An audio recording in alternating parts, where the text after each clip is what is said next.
Bonjour. Dans cette vidéo, je vais introduire intuitivement les réseaux de neurones récurrents, ou bien en anglais Recurrent Neural Network, RNN. Par contre, je vais laisser les détails techniques des différentes architectures RNN, LSTM, GRU pour une autre vidéo. Allez, on commence en fait par cette introduction intuitive. Les réseaux de neurones récurrents, qui font partie du deep learning ou bien de l'apprentissage profond, sont utilisés dans plusieurs applications. Par exemple, l'assistant automatique qui se trouve dans n'importe quel smartphone utilise un réseau de neurones récurrent. Quand vous allez chercher quelque chose sur Google, une part de vos recherches s'effectue avec des algorithmes qui utilisent des architectures RNN.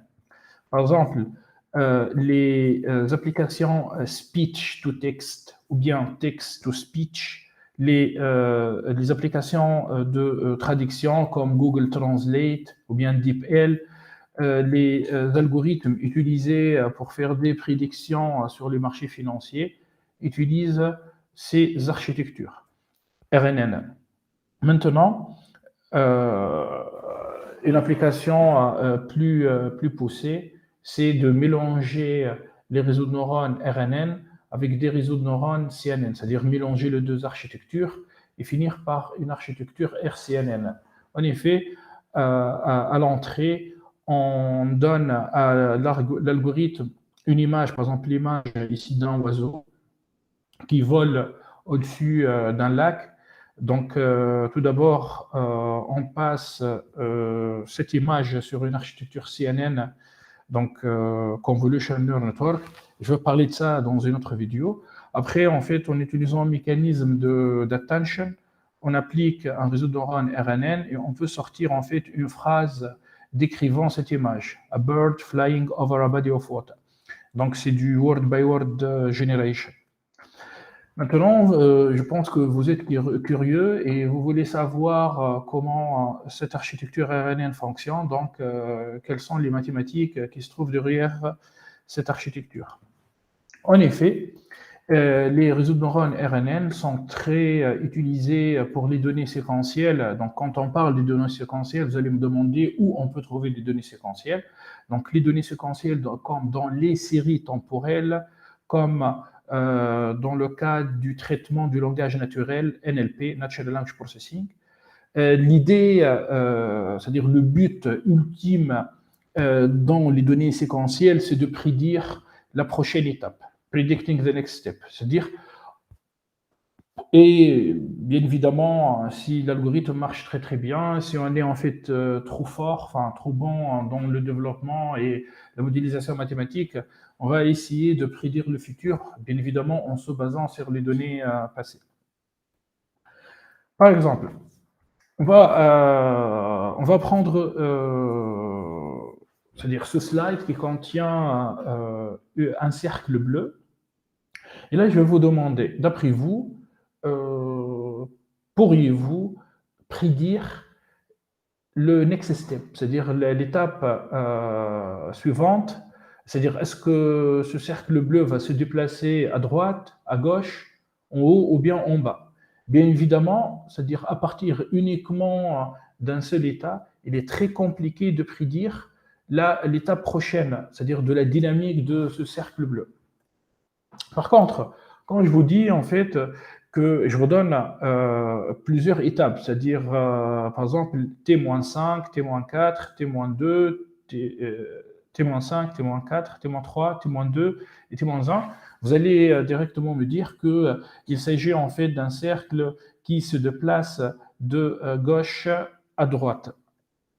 Pareil, en fait, pour les données temporelles. Si on prend, par exemple, un signal temporel, on essaye de décomposer ce signal en utilisant la transformée de Fourier, et on obtient un spectrogramme.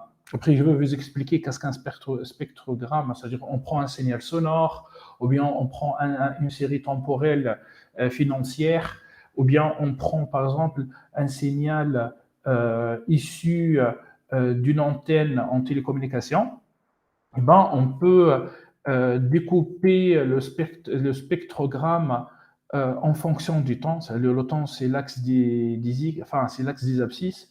en plusieurs étapes, en plusieurs séquences. Laissez-moi maintenant en fait juste vous expliquer une notion hyper importante par rapport aux données séquentielles et en l'occurrence les séries temporelles.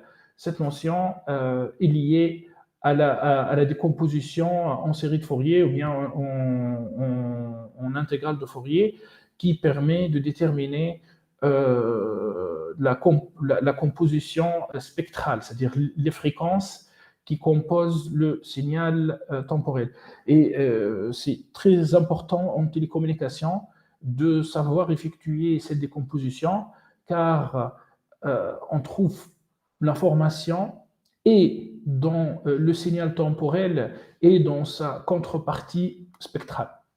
Donc, en fait, là, je vais dérouler quelques slides mathématiques. En fait, c'est des mathématiques niveau classe prépa, bac plus 2, hein, c'est-à-dire ou bien deuxième année licence, maths physique, ou bien physique informatique, ou bien maths informatique. Donc, allez, si on prend un signal continu et périodique dans le temps, ce signal peut être décomposé en une série de fonctions trigonométriques, sinus et cosinus. Ainsi, on parle d'une décomposition en série de Fourier qui exprime le signal périodique comme une combinaison linéaire des sinus sinusoïdaux. En fait, il s'agit tout simplement, c'est-à-dire, je prends le signal, si ce signal est continu et périodique, on peut décomposer ce signal de manière discrète selon cette formule. C'est de la décomposition en série de fonctions. Bien évidemment, les fonctions sinus et cosinus, ce sont deux fonctions faciles à interpréter. Le problème, par exemple, il se pose en finance de marché, puisque les séries temporelles financières sont continues, mais malheureusement ne sont pas périodiques. Bon, on peut parler en fait des cycles, mais il est très compliqué d'utiliser ces cycles, c'est-à-dire qu'il faut être trop bon pour faire des analyses et déterminer des cycles. Là, par exemple, je vous montre en noir l'indicateur très connu, le S&P 500. En vert, on trouve le VIX, ou bien l'indicateur de la peur, Volatility Index. On voit bien, là, par contre, à droite, en bleu, c'est la série temporelle, c'est le cours du marché de l'entreprise Google. En bas, c'est le volume. En fait, il s'agit de 4 signaux temporels ou bien séries temporelles.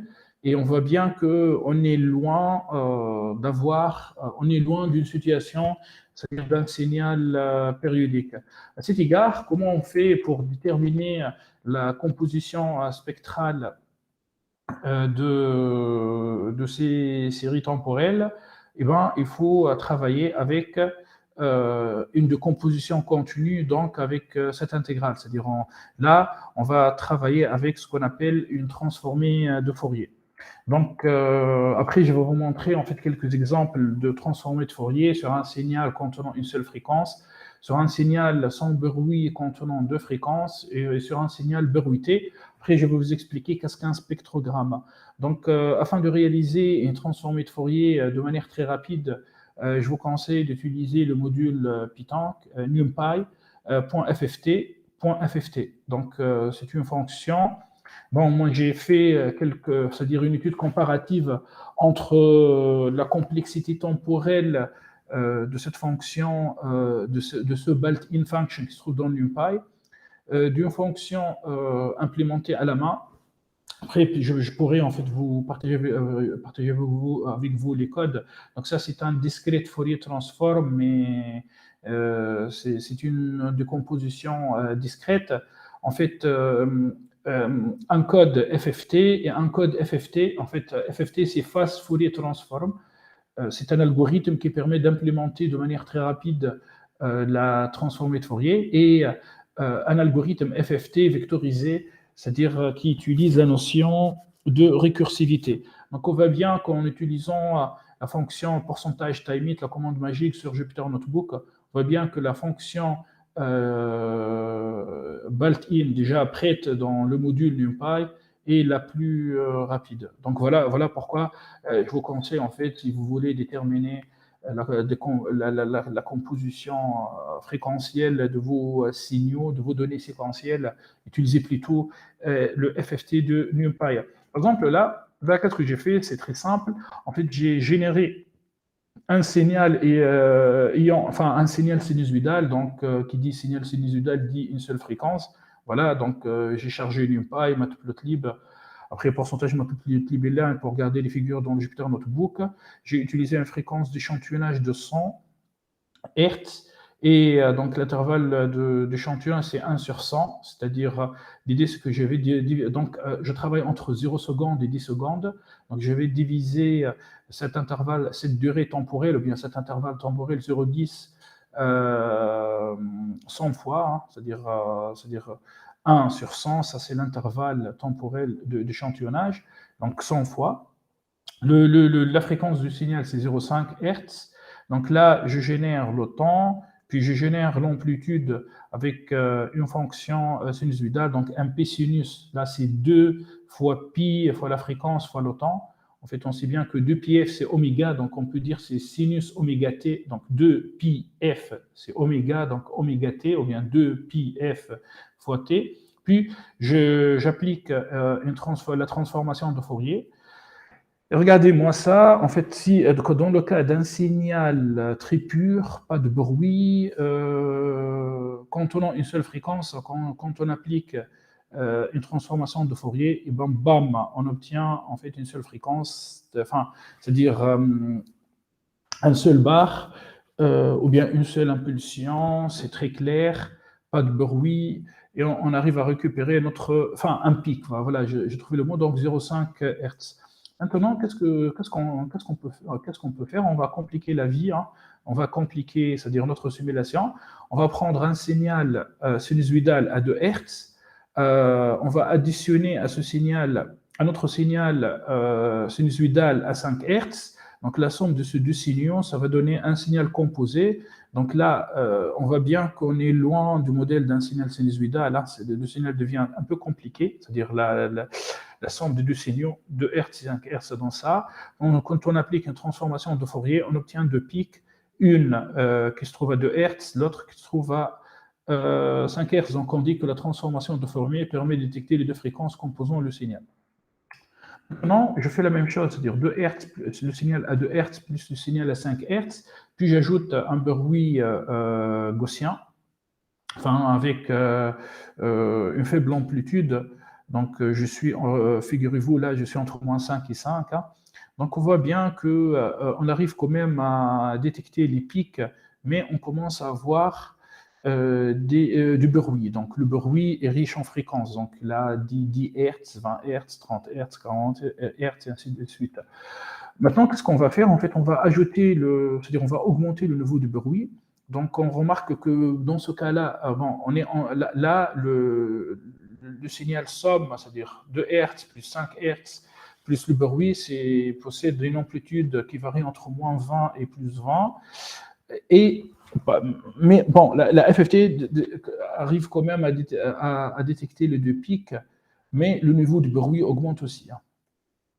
Maintenant, ça devient très compliqué, hein, c'est-à-dire on passe entre moins 25 et 25, donc on voit bien que les deux pics maintenant sont noyés, c'est-à-dire dans une mer. Donc là, déjà, il existe en fait un pic, il y a un pic et un pic au niveau de à peu près 11 Hz et 15 Hz.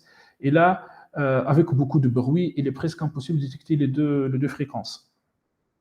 Voilà, donc maintenant j'arrive en fait à expliquer qu'est-ce qu'un spectrogramme. Donc un spectrogramme, c'est un graphe qui obtenu, c'est-à-dire en appliquant la transformée de Fourier sur une série temporelle, sur un signal temporel, et qui permet en fait de donner la variation de l'amplitude et des fréquences en fonction du temps. Donc un spectrogramme est un graphique qui montre comment le contenu fréquentiel d'un signal change au fil du temps. L'amplitude est indiquée en couleur et la fréquence en fonction du temps est indiquée le long des axes vertical et horizontal respectivement. Tous les signaux donnés transactionnels en retail business, en retail banking, c'est-à-dire en finance des marchés, prix du marché, ou bien en télécommunication, constitué d'un ensemble de fréquences. Une série temporelle change dans le temps. Son spectrogramme montre la répartition des fréquences. Les couleurs sur le spectrogramme montrent les magnitudes relatives du contenu fréquentiel du signal. Donc, par exemple, si c'est rouge, donc ça veut dire que l'amplitude elle est élevée. Voilà. Si c'est, par exemple, le bleu ou bien un bleu foncé, ça veut dire que l'amplitude est faible. Après, on peut définir ce qu'on appelle en fait une fréquence d'échantillonnage. D'après le mathématicien américain Shannon, donc la fréquence d'échantillonnage du système est limitée par la source de données, limitant ainsi les fréquences de Nyquist. La fréquence de Nyquist est la moitié du taux d'échantillonnage d'un système de traitement de signal discret. Et c'est la fréquence la plus élevée que le système est capable de capturer. Là, par exemple, comme illustration, je vais vous montrer un spectrogramme, enfin deux spectrogrammes sur une série temporelle Bitcoin dollar américain, c'est-à-dire pendant 2019. Donc, on voit que quand les variations sont relativement stables, le spectre contient principalement relativement des faibles fréquences. Quand les variations sont grandes, il y a de la volatilité, c'est-à-dire il y a de la volatilité, ça veut dire que le signal change rapidement. Tout le spectre s'illumine et ces événements ressemblent à des flammes. Donc là, on voit bien qu'il n'y a pas beaucoup, c'est-à-dire sur cette période temporelle, hein, c'est-à-dire entre 2019, 10, 20, le 24 10 2019, le 20 10 2020, c'est-à-dire c'est calme. Bien évidemment, quand on change de pas temporel et les variations sont relativement stables. Maintenant, en fait, quand on passe à des données inter-day, c'est-à-dire des données journalières, on voit qu'il y a apparition en fait des flammes. Ça veut dire qu'il il y a en fait de la volatilité. Bien évidemment, on peut appliquer ce concept et obtenir en fait un spectrogramme à partir du volume, puisque un volume, malgré que c'est positif, il s'agit en fait d'une série temporelle, c'est des données séquentielles. Bon, je vais arrêter ici par rapport en fait à cette présentation. Je reprends. Je pense que je pense que vous avez bien compris qu'est-ce que ça veut dire en fait des données séquentielles dans le cas des séries temporelles financières. Maintenant, en fait, je veux passer au traitement du langage naturel. Donc, comment on peut comprendre qu'un texte, c'est-à-dire un paragraphe, un livre, c'est des données séquentielles. Par exemple, on prend cette phrase text can also be sequence data. En fait, comment? En fait, on peut considérer, c'est-à-dire cette phrase comme une séquence de mots, hein, c'est-à-dire texte, puis il y a le mot can, le verbe can, puis il y a le mot also, be, sequence data, d'accord? On peut aussi considérer en fait le mot ou bien la phrase comme une séquence de lettres. Donc texte, c'est T plus E plus X plus T. Et comme ça, on peut encoder, c'est-à-dire encoder ce texte naturel et bien sûr donner à manger à un algorithme RNN, et puis l'algorithme RNN, en fait, il va effectuer une certaine transformation. Maintenant, on sait bien, ou bien juste, voilà, croyez-moi, ou bien, après, je vais vous expliquer, en fait, dans les vidéos, dans les prochaines vidéos, que les réseaux de neurones RNN sont très, très, très performants dans le cas, en fait, du traitement des données séquentielles. Par exemple, sur des séries temporelles financières, on peut appliquer les algorithmes ARIMA, SARIMA. On peut aussi travailler avec des algorithmes machine learning, c'est-à-dire régression multilinéaire, bien sûr en effectuant des transformations bien déterminées. Et ben, finalement, on remarque bien que les architectures RNN dépassent de loin, c'est-à-dire les prédictions obtenues et les estimations obtenues à l'aide des algorithmes ARIMA, SARIMA, c'est-à-dire les algorithmes classiques des séries temporelles, ou bien les algorithmes mathématiques comme régression multilinéaire. Bon, après, si on effectue en fait du feature engineering de manière très poussée, et on travaille en fait avec des algorithmes ensemblistes très poussés comme XGBoost, LightGB, M4Boost, on peut atteindre des résultats qui s'approchent des résultats en fait des réseaux de neurones RNN. Voilà. Donc, en fait, là, je vais vous expliquer, c'est-à-dire comment ces réseaux de neurones fonctionnent de manière intuitive, hein, c'est-à-dire il n'y aura pas beaucoup de mathématiques. En effet, ces réseaux de neurones sont basés sur le concept de la mémoire séquentielle. En effet, si je vous demande en fait de me réciter l'alphabet, allez, c'est-à-dire arrêtez cette vidéo, essayez de réciter l'alphabet en français, ou bien al-abjadiyya en arabe, ou bien en fait, je sais pas moi, si vous êtes grec, en fait, alpha, bêta, gamma, donc A, B, C, D, E, F, G, H, I, J, K, L, M. En fait, vous allez trouver que c'est très facile de réciter l'alphabet en français ou bien en anglais, car on sait bien qu'après le A, on trouve B, après le B, on trouve C, après le C, on trouve D, après le D, on trouve E, B, T, C, H, J, H. C'est-à-dire, en arabe, on sait qu'après le E, on trouve B, après le B, on trouve T, ainsi de suite, ainsi de suite. Donc, notre mémoire, c'est une mémoire séquentielle. Maintenant, si je vous demande en fait de réciter l'alphabet, mais à l'envers, c'est-à-dire Z, Y, X, W, V, U, je vous assure que vous allez trouver beaucoup de difficultés, car votre cerveau ne s'est pas entraîné sur une récitation de l'alphabet à l'envers. Par contre, il s'est entraîné depuis votre enfance sur une récitation en fait en commençant direct à partir de la première lettre A, B, C, D. Maintenant, si je complique un peu la tâche, je vous demande en fait de réciter l'alphabet à partir de la lettre F. Enfin, je pense que vous allez bugger un peu, vous allez réfléchir, puis vous allez trouver la réponse. Et vous allez dire A, B, C, D, F, G, H, I. Puis en fait, vous allez continuer la récitation. Voilà, c'est une casse-tête en fait, c'est très compliqué.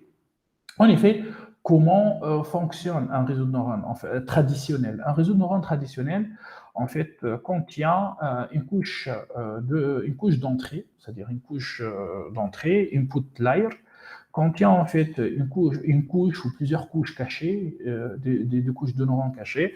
Vous allez trouver en fait mes explications sur le réseau ANN dans d'autres vidéos sur ma chaîne YouTube. Puis, bien évidemment, en fait, une couche de sortie, enfin, qui contient, par exemple, une fonction d'activation sigmoïde s'il s'agit d'une classification binaire, plusieurs neurones avec des fonctions d'activation softmax s'il s'agit en fait d'une tâche de classification multiclasse, ou bien en fait, enfin, une couche de sortie, une couche de sortie au output layer sans fonction d'activation s'il s'agit en fait d'une tâche de régression. Maintenant, là, en fait, vous êtes en train de voir l'idée qui se trouve derrière les réseaux de neurones RNN, les architectures RNN. En fait, on va prendre une architecture traditionnelle, hein, c'est-à-dire un input layer, une couche cachée ou bien plusieurs couches cachées, une couche de sortie, output layer, et en fait, on va répliquer, c'est-à-dire nous avons ce qu'on appelle un phénomène de répétition. Et on parle en fait d'un état caché. En effet, si on prend l'exemple en fait d'un bot, c'est-à-dire d'un agent intelligent, donc une personne va demander en fait à son assistant automatique qui se trouve sur son smartphone, il va lui demander la météo, c'est-à-dire il va lui dire est-ce qu'il fait beau, c'est quoi le temps, est-ce qu'il fait beau, est-ce que c'est nuageux, est-ce qu'il fait chaud, j'en sais rien moi. Donc la personne, enfin l'être humain, va demander à son bot, à son chatbot, à son assistant automatique intelligent hein, sur son smartphone, cette question. What time is it? Avec un point d'interrogation. Donc en fait, allez, on va revenir en fait, à une notion hyper importante, la mémoire séquentielle. Donc l'idée, what time is it? Il faut transformer cette phrase, cette question en fait en données séquentielles. Donc on va dire, tiens, cette phrase est composée par des mots. What, time, is, it, puis on fait un point d'interrogation. Allez, donc, tout d'abord, on va prendre ce mot, d'accord? Et puis on va encoder ce mot, puis on va passer what, en fait, ce premier mot, à travers une couche cachée, hidden layer, pour obtenir en fait un output 1. Puis, qu'est-ce qu'on va faire? En fait, on va connecter la sortie de cette couche cachée avec, avec quoi? En fait, là, on va prendre time, c'est-à-dire le deuxième mot, on va encoder ce mot, puis on va envoyer ce mot sur une autre couche cachée. C'est la même architecture, mais en fait, c'est une répétition, c'est une réplication pour avoir une sortie O2. Mais la sortie O2, en fait, c'est un mélange de time et de watt. Puisque, puisque il ne faut pas considérer time en fait comme un mot indépendant du contexte, car un réseau de neurones RNN tient compte de la mémoire séquentielle, c'est-à-dire de la séquence, donc du contexte. On continue. Maintenant, on voit bien que euh, on prend is, en fait, on va encoder is, le troisième mot, puis on voit bien que la sortie du couche caché, enfin, hidden layer, ou bien de l'état caché au niveau de ce troisième mot, c'est le mélange de l'information qui se trouve dans is, de l'information verte qui se trouve dans time, de l'information bleu foncé qui se trouve dans what. Et ainsi de suite. It, puis le point d'interrogation. Donc, à la fin de la journée, en fait, quand vous allez demander une question, what time is it, avec un point d'interrogation euh, à votre chatbot intelligent sur votre smartphone, donc la sortie, hein, c'est-à-dire le output 5, tient compte pas uniquement en fait du point d'interrogation, pas uniquement du mot it, ni du troisième, c'est-à-dire du mot d'avant it, mais en fait c'est un état mélangé qui contient de l'information. Mais on voit bien que plus en fait on allonge la phrase devient très très longue, plus c'est compliqué pour l'architecture RNN, en fait, de capter l'information qui se trouve dans les premiers mots. Et ça, c'est un phénomène, on l'appelle en fait le short memory, c'est-à-dire la mémoire de ces. Enfin, après, les gens, en fait, enfin, les spécialistes, ils ont réglé ça avec LSTM, donc on appelle ça la mémoire courte, une mémoire courte. Donc, à la fin, à partir c'est-à-dire de la sortie au 5, on va passer ça, par exemple, sur une couche traditionnelle, hein, c'est-à-dire fully connected, et on comprend bien, c'est-à-dire le chatbot va comprendre que la personne qui utilise le smartphone demande c'est quoi le temps. Bien évidemment, en fait, le chatbot, il va aller chercher dans un dictionnaire ou bien il va aller chercher, il va utiliser en fait un pre-trained modèle. Enfin, là, je parle en fait par exemple de Rasa et il va répondre euh, le monsieur ou bien l'amada, enfin l'utilisateur de téléphone, est-ce qu'il fait beau, il fait pas beau, ou bien le temps est nuageux. Bref, donc laissez-moi en fait vous expliquer un peu. Voilà, donc tout d'abord, qu'est-ce qu'on va faire? En fait, on va instancier l'architecture RNN, puis on va utiliser ce qu'on appelle un feed-forward, c'est-à-dire pour entraîner, enfin pour faire propager l'information de la couche input, de la couche d'entrée vers la couche de sortie. Le hidden state est égal à 0 contient 5 zéros, c'est-à-dire on l'initialise à 0. Puis on utilise en fait une boucle for, c'est-à-dire on va boucler sur la phrase. Donc forward in input. Le input, c'est toute la phrase. Chaque fois, qu'est-ce qu'on va faire? En fait, on va prendre le mot, hein, par exemple, what, plus le hidden state. On va donner ça à mon, enfin, on va mixer ces deux, c'est-à-dire on va mettre ces deux vecteurs dans le réseau de neurones RNN pour sortir un output et un nouveau état caché, hidden state. Puis, qu'est-ce qu'on va faire en fait? On va boucler sur le deuxième mot, what time, après sur time, sauf que le hidden state pour time, c'est plus 000, mais c'est autre chose, hein, et ainsi de suite. Et à la fin, c'est-à-dire à la fin, on va prendre le output et on va donner le output, c'est-à-dire le résultat final, c'est-à-dire ça, voilà ça,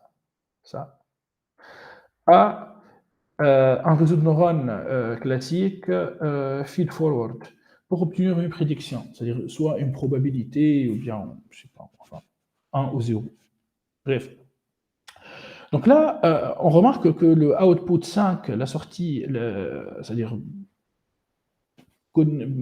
à partir du point d'interrogation, contient de l'information avec plusieurs niveaux, c'est-à-dire plus on s'étale dans la phrase, plus l'information des premiers mots devient de plus en plus faible. Bon, vous allez me demander pourquoi. En effet, en fait, là, je dois revenir un peu sur une architecture traditionnelle. Donc là, nous avons les input layers, la couche d'entrée, puis en fait, une, deux, trois, quatre, hein, les couches, les différentes couches cachées, puis là, c'est la sortie.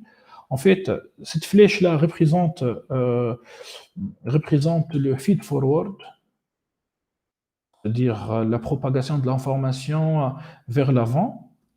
Puis, on va obtenir une prédiction, c'est-à-dire l'idée, c'est que comment on va faire? En fait, on va comparer cette prédiction à une valeur réelle, le truth, ground truth, bien évidemment, en fait, dans une loss function, dans une fonction objective. Et afin, en fait, d'entraîner les poids sur toutes les arêtes, sur toutes les connexions ici entre les couches et leurs neurones, on va appliquer, c'est-à-dire on va différencier, on va calculer les dérivés partiels, disons, allez, le gradient de cette fonction objective, de ce loss function, via une différenciation automatique, bien évidemment, sauf que ce gradient, en fait, plus, plus en fait, c'est-à-dire plus il y a des couches cachées, plus en fait ce gradient devient faible, devient shallow, c'est-à-dire la fonction objectif devient tellement shallow. Shallow en français, ça veut dire en fait, oui, disons convexe, mais disons le minimum, ces minima locaux deviennent très très difficiles à détecter par un algorithme d'optimisation. C'est-à-dire la fonction devient très très plate. Donc il est très compliqué de déterminer en fait le minimum global de cette fonction. Bien évidemment, on suppose en fait que le minimum global existe.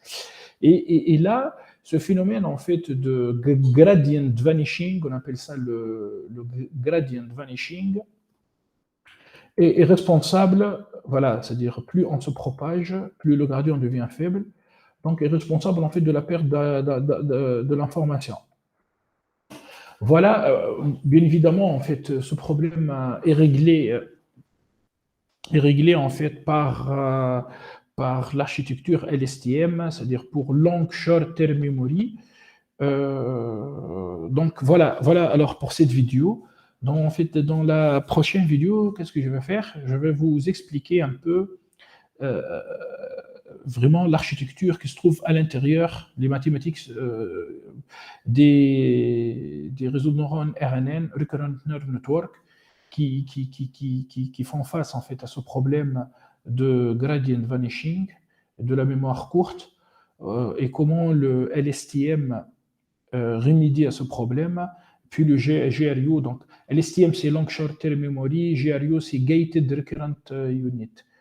Voilà, donc je vous remercie pour votre temps et à la prochaine vidéo.